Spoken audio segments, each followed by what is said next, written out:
மோகிதா எங்க போயிட்டு இருக்கீங்க? பாத்திங் பீச்சா? எப்படி போறீங்க? நடந்து போயிட்டே இருக்கீங்க.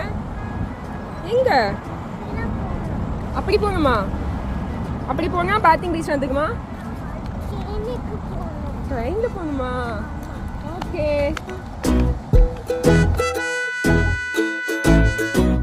வாழ்க்கை என்பதே அன்பினில் அன்பின் அன்பின் அன்பின் அன்பினில் ஆசை புன்னகை மூஞ்சியில் மூஞ்சி மூஞ்சி மூஞ்சி மூஞ்சியில் என்ன தூரலோ சின்ன தூரலோ